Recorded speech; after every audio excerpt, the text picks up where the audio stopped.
ఎట్లా చనిపోయాడు మీ హస్బెండ్? ఎట్లా చనిపోయాడు? కరోనా వచ్చేది సార్. కరోనా వచ్చి చనిపోయాడా? కరోనా సమయంలో సెకండ్ వేవ్. అంటే ఎంత ఏజ్ ఎంత అప్పటికైంది? 37 సంవత్సరాలు అయ్యారు. ఏమన్నా అలవాట్లు ఏమైనా ఉన్నాయా? తాగుడు కానీ అవన్నీ అసలేం ప్రార్థనకి వెళ్తాం అయ్యారు. ప్రేయర్కి వెళ్తారు. మాకు అసలు అలవాట్లు ఏం లేవు. అంటే ప్రేయర్ వాళ్ళు ఎవరు చేయరా పని? తాగుతారు కదా, తాగుతారు కానీ కొంతమంది తాగుతారు కదా. వెళ్ళరు కదా. ఇంకా బాప్టిజం తీపించుకున్నాక ఇంకా దాన్ని అనేది ఇంకెళ్ళకుండా ఉండాలి మనం.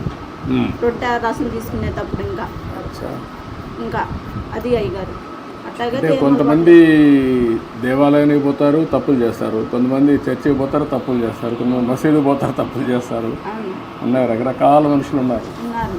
కానీ మీకు అలవాట్లేదు. అదే నేను చూస్తే నీ వయసు కూడా 38 సంవత్సరాలు అయ్యి. కాబట్టి ఈ వయసులో పిల్లలు 2 ఉన్నారు. ఆయన ఎటు చనిపోయాడు నాకు ఆశ్చర్య జరుగుతుంది. కరోనా సమయంలో చనిపోయాడు. ఇప్పుడు నీకు కూడా 18 ఏళ్ళే.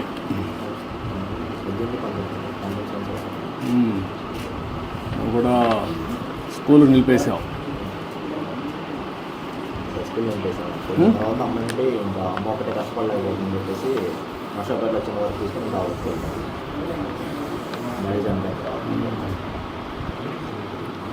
ఇప్పుడు మీ ఇంటి మీద సోలార్ పెట్టిస్తే పెట్టుకుంటారమ్మా? పెట్టుకుంటాం. సోలార్ పెట్టి